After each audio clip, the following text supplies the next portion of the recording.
Hey, I'm Trish Stratus, and I'm going to show you a few things that some people do incorrect during yoga class. Just a couple key poses that you recognize, and I'm going to give you the correct way to do it. First one I'm going to show you is tree pose. Balance on one foot. We're going to have your hand on your hip, and a lot of people go ahead and stick that foot right in the knee. That's the no zone. Don't do that because that's going to push out your knee, put some extra pressure on your knee. So what you want to do, there's two options. You can go lower, go by your ankle, because it's all about balance here. Or, eventually, we're coming up here for tree pose. Another common pose, this is one I love, is called warrior pose. Now, I'm going to go ahead and demo it. There's a couple steps. We're going to stand with our feet wide. We're going to turn out one foot. From here, we're going to bend to 90 degrees. This is the key element because a lot of people just kind of don't go 90 degrees. There's a lot of this going on. This is a little trick that I like to do. I look down at my knee and make sure that your knee does not go past your toes. That's how you know you've got a nice 90-degree angle. From here, you're keeping your core, your trunk nice and straight. Raising the arms, looking over your left fingertips. Now, a lot of people tend to do this. So just be aware of your body, and how you do this is kind of think about distributing the weight on both sides of your feet. If you think of the weight going your left and your right foot, you're in the middle. Strong, powerful warrior.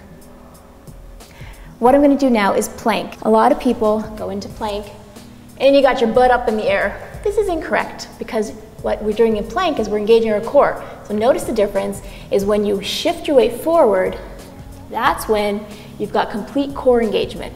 So you're going to make sure your shoulders are over your wrists and distribute the weight equally from the palms of your hands and back to the toes. You should be a nice straight line, and that is plank. And my core is burning, as it should.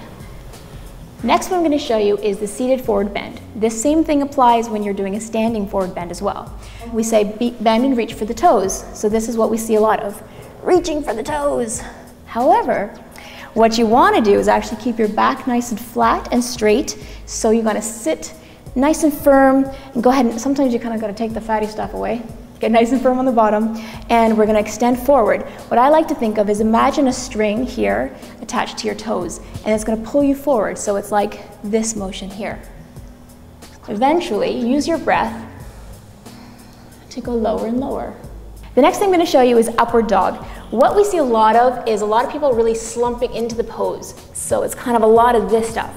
Things you want to remember is when you're in this pose, go ahead and line your shoulders over your wrists, extend the foot out, and then you just drop the hips down towards the ground and looking up. A lot of people will do this. So what you want to make sure is that there's enough room between your ears and your shoulders, and you're extending up. It's a bit of a back bend for upward dog.